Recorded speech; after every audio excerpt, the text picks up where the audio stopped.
Basavaraj Bommai, Honorable Chief Minister of Karnataka, Dr. Murugesh Nirani, Mantri Large and Medium Industry, Karnataka Government, General Anil Chauhan, Chief of Defence Staff, Chief of Air Staff, Air Chief Marshal B.R. Chaudhary, Chief of Naval Staff, Admiral R. Harikumar, Chief of Army Staff, General Manoj Pandey, Defence Secretary Sridhar Armane,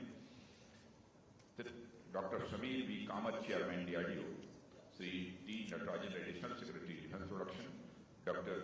Selva Kumar, Principal Secretary Industry, Karnataka Government, delegates from friendly countries, senior government officials, business leaders, technology professionals, academicians, मेरे media के मित्रों, देवियों व तज्ञों, Asia की अब तक के सबसे बड़े प्रोफेशनल्स, एकेडमिशियंस, मेरे मीडिया के मित्रों, देवियों व तज्ञों, एशिया की अब तक के सबसे बड़े एरो इंडिया के समापन समारोह में आप सब लोगों के बीच उपस्थित होकर मुझे बेहद खुशी है। इस आयोजन की अभूतपूर्व सफलता पर न केवल रक्षा मंत्री बल्कि भारत का एक नागरिक होने के नाते भी मैं बड़े गौरव की अनुभूति करता हूं। कर्नाटक हमारे देश के उन ऐतिहासिक प्रदेशों में से एक है जो राष्ट्र की आर्थिक प्रगति में बड़े लंबे समय से अपना योगदान देता आ रहा है और इसके अलावा देश का चाहे आध्यात्मिक क्षेत्र हो, राजनीतिक क्षेत्र हो, वैज्ञानिक क्षेत्र हो या फिर औद्योगिक क्षेत्र हो, वह कर्नाटक से जरूर इंस्पायर हुआ है और उससे प्रभावित भी हुआ है। डिफेंस एंड एरोस्पेस सेक्टर में भी कर्नाटक ने अपने रोबस्ट रिसर्च एंड डेवलपमेंट या मैन्युफैक्चरिंग इकोसिस्टम के कारण देश और दुनिया भर के इंडस्ट्री का ध्यान आकर्षित किया है। ऐसे में आज जब यह सेक्टर हमारी इकोनॉमी में अपना और अधिक योगदान देने की दिशा में आगे बढ़ रहा है, तो इस सेक्टर के महत्वपूर्ण प्रतीक एरो इंडिया के आयोजन के लिए कर्नाटक से बेहतर शायद ही कोई और दूसरी जगह हो सकती थी। आज एरो इंडिया 2023 का समापन हो रहा है, पर मैं समझता हूं कि समापन के साथ ही इंडियन डिफेंस इंडस्ट्री की स्ट्रेंथनिंग की एक नई राह भी प्रशस्त हो रही है। यह एक नई शुरुआत है और इंडियन डिफेंस सेक्टर की आत्मनिर्भरता यानी सेल्फ रिलायंस के एक नए युग का, जिसमें यह सेक्टर एक नई एनर्जी, नए कमिटमेंट और नए इंथुजियाज्म के साथ अपनी प्रगति की राह पर मजबूती के साथ आगे बढ़ेगा। साथियों, एरो इंडिया ने पूरी दुनिया को दिखा दिया है कि नए भारत का नया डिफेंस सेक्टर पिछले कुछ वर्षों में लगातार ब्रॉडन और एनर्जी ही नहीं हुआ है, बल्कि दुनिया के अग्रणी देशों के डिफेंस सेक्टर के साथ कदम ताल करने के लिए पूरी तरह से तैयार है। इस इवेंट के इनॉग्रेशन में हमारे माननीय प्रधानमंत्री श्री नरेंद्र मोदी जी का स्वयं यहां उपस्थित होना और बड़े इंटरेस्ट के साथ यहां की एक्टिविटीज को देखना, स्टॉल्स विजिट करना, यह इस बात का प्रमाण है कि इस आयोजन को लेकर वह अत्यंत उत्साहित भी थे और आशान्वित भी थे। इनॉग्रल एड्रेस में प्रधानमंत्री जी का यह कहना कि एरो इंडिया केवल एक शो नहीं है, यह इंडिया की एक स्ट्रेंथ भी है, इस इवेंट की महत्ता को यह स्पष्ट करता है। साथियों, आज संपन्न हो रहे इस बंधन को मैं न केवल एरो इंडिया के एक महत्वपूर्ण इवेंट बल्कि इसे मैं एक बड़े अचीवमेंट के तौर पर मैं देखता हूं। अभी हमने देखा कि इस समारोह में लगभग 250 एमओयूज साइन किए गए हैं और इसके साथ डीआरडीओ द्वारा टेक्नोलॉजी का ट्रांसफर किया गया है और प्राइवेट और पब्लिक सेक्टर द्वारा नए नए प्रोडक्ट्स को डेवलप और मैन्युफैक्चर करने के लिए महत्वपूर्ण घोषणाएं भी की गई हैं। इन बिजनेस टू बिजनेस इंगेजमेंट्स में अपार बिजनेस पोटेंशियल है और ये इंडियन डिफेंस कंपनीज के ग्लोबल एंगेजमेंट को बढ़ाने में बहुत ही महत्वपूर्ण भूमिका निभाएंगे, ऐसा मेरा विश्वास है। ये एमओयूज और टीओटीज डिफेंस इंडस्ट्रियल सेक्टर के एक्सपेंशन का मार्ग प्रशस्त करेंगे और देश के डिफेंस मैन्युफैक्चरिंग को एक नई हाइट देने में कामयाब होंगे। बंधन इवेंट का नाम बंधन, मैं समझता हूं यह उपयुक्त है। बंधन का सामान्य अर्थ तो किसी से बंधना होता है, अपनी स्वतंत्रता को किनारे रख किसी दूसरे के नियमों कानूनों के अनुरूप चलना होता है। पर बंधन का एक दूसरा अर्थ है जो बहुत ही पॉजिटिव है, बहुत ही सकारात्मक है। बंधन का अर्थ होता है किसी के विचारों, मान्यताओं और मूल्यों से जुड़ना, उसे अपनी पहचान या आइडेंटिटी का हिस्सा बनाना और अपने आप को और अधिक मजबूत बनाना। ठीक वैसे ही जैसे पेड़ों की जड़ें मिट्टी को अपने में बांधे रहती हैं, इससे पेड़ स्वयं तो मजबूत होता ही है, पेड़ के कारण मिट्टी की भी मजबूती बनी रहती है और दोनों का संबंध वर्षों वर्षों तक चलता है, सालों सालों तक चलता है। हमारा देश भारत तो बंधन को एक उत्सव के तौर पर मनाता है, रक्षाबंधन के रूप में। हर तरह का प्रेम, वह चाहे व्यक्तिगत हो, पारिवारिक हो, राष्ट्र प्रेम हो या परंपराओं के प्रति प्रेम, हमें एक बंधन में बांधकर अपनी आइडेंटिटी देता है, एक सेंस ऑफ प्राइड देता है। इस प्रकार आज होने वाला बंधन महज केवल समझौता भर नहीं है जो कुछ आर्थिक लाभ तक ही सीमित हो।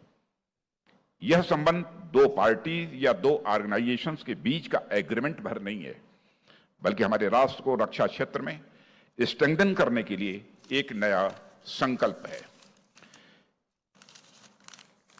साथियों, इस इवेंट में बड़ी संख्या में हमारी फ्रेंडली कंट्रीज भी नए बंधन में बंध रहे हैं। आप लोगों के साथ शुरू हो रहा यह बंधन बिजनेस कोलैबोरेशन को मजबूत करने के साथ साथ लंबे समय तक हमारे बीच के भरोसे को कायम रखेगा और हमारी पार्टनरशिप को और मजबूत करेगा, ऐसा मेरा विश्वास है। साथियों, आज मैं आप सभी के बीच एक और महत्वपूर्ण बात रखना चाहता हूं। कर्टेन रेजर में मैंने वादा किया था कि मैं एक बड़े अनाउंसमेंट के साथ सामने आऊंगा, और जब से मैंने देश के डिफेंस मिनिस्टर का दायित्व संभाला है, मेरा पूरा प्रयास रहा है कि मैं देश की डिफेंस इंडस्ट्रीज के इंटरेस्ट की रक्षा के लिए कुछ करूं।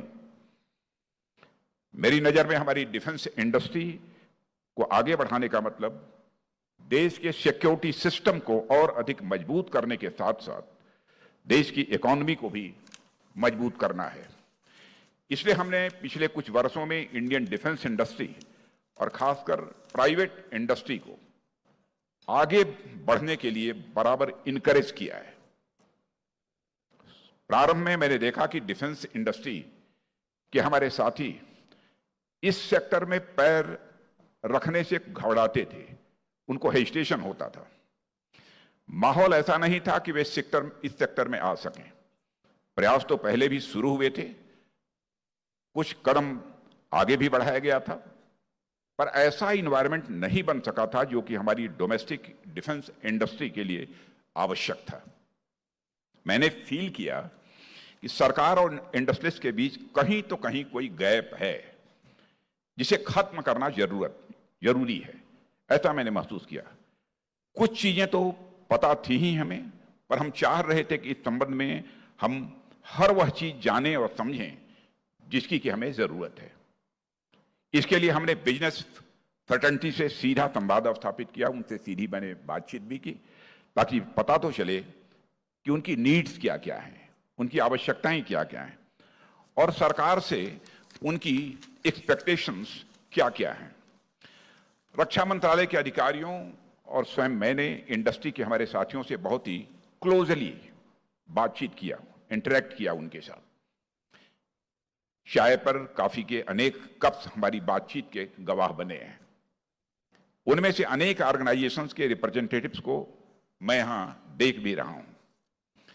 कहना मैं यह चाहता हूं कि हमने एक एक करके पॉइंट वाइज तरीके से हर्डल्स को हटाने का प्रयास किया और मैं कह सकता हूं कि उसमें हम सफल भी रहे हैं।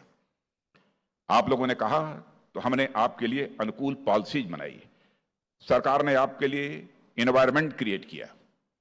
बिजनेस एंटिटीज के लिए टेक्नोलॉजी पर इन्वेस्ट करना थोड़ा मुश्किल होता है, हमने उसे उपलब्ध कराने में के भी कई मार्ग खोले। आप लोगों ने कहा तो हम स्ट्रेटेजिक पार्टनरशिप मॉडल ले आए, और आपने कहा तो हमने एफडीआई की लिमिट में भी बढ़ोतरी कर दी। कहने का मतलब इंडियन डिफेंस इंडस्ट्री को मजबूत करने के लिए हमने हर वे कदम उठाए जो उठाए जा सकते थे। यह हमारे प्रधानमंत्री जी का भी आग्रह था। यहां तक कि हमने उनके लिए डिमांड भी एश्योर किया। जैसा कि हम सभी जानते हैं, डिफेंस सेक्टर एक ऐसा सेक्टर है जिसमें आमतौर पर सेलर ज्यादा और बायर कम होते हैं। एक मोनोपोसनिंग जैसी स्थिति बनी रहती है। यह भी संभव नहीं होता कि कोई ऑर्गेनाइजेशन प्रोडक्शन शुरू करे और तुरंत ही ग्लोबल मार्केट में वो अपनी पहुंच बना ले। वर्ल्ड लेवल पर एक अलग ही लेवल का कंपटीशन है इस सेक्टर में, इसे हम सभी जानते हैं। ऐसे में हमने यह समझा कि इंडियन डिफेंस इंडस्ट्री को आगे बढ़ाना है, उन्हें प्रोत्साहित करना है, उनके प्रोडक्ट्स का डोमेस्टिक डिमांड भी एश्योर होना यह आवश्यक है। इसके लिए एक बड़ा कदम उठाते हुए 2020-21 के दौरान हमने डिफेंस बजट में से कैपिटल प्रोक्योरमेंट के लिए 58% हिस्सा इंडियन डिफेंस इंडस्ट्री के लिए रिजर्व कर दिया। इंडियन डिफेंस इंडस्ट्री के फेवर में ये एक लंबी छलांग थी, और जैसा कि आप जानते हैं यह छलांग, यह स्टेप बहुत ही लंबी होती है, तो गिरने का भी बहुत खतरा बना रहता है। मुझे मालूम नहीं कि यहां पर यह बोलना उचित होगा या नहीं होगा, पर इस कदम पर सरकार को क्या क्या सुनने को नहीं मिला था। तरह तरह की आशंकाएं जताई थी लोगों ने कि पहली बार में ही इतना बड़ा शेयर अपनी डिफेंस इंडस्ट्री के लिए यह उचित है कि नहीं है।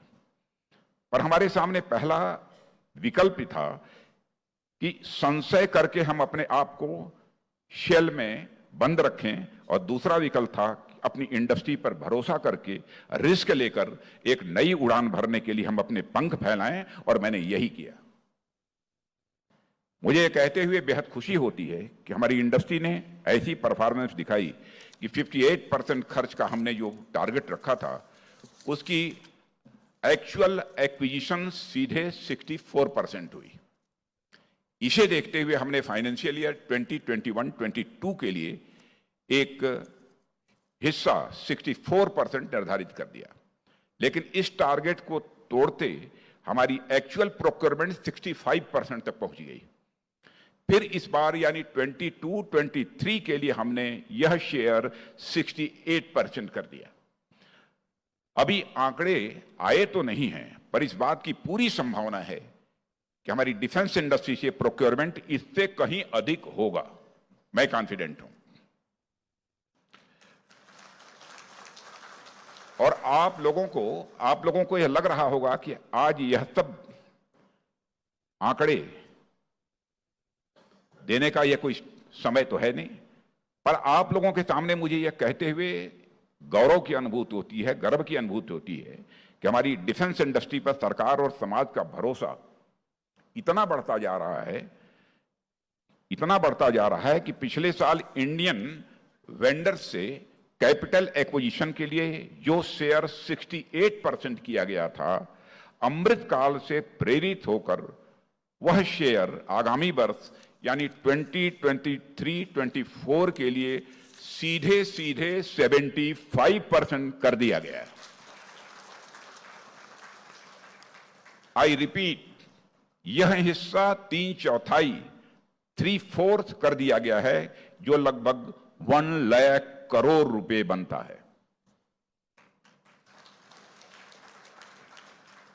हमारे डिफेंस सेक्टर को और अधिक मजबूत करने के लिए यह सरकार का एक बहुत ही अभूतपूर्व फैसला है। राष्ट्र की सुरक्षा को मजबूत करने के लिए आप अगर एक कदम बढ़ाते हैं तो सरकार का यह वादा है कि सरकार उसके लिए 10 कदम आगे बढ़ाएगी।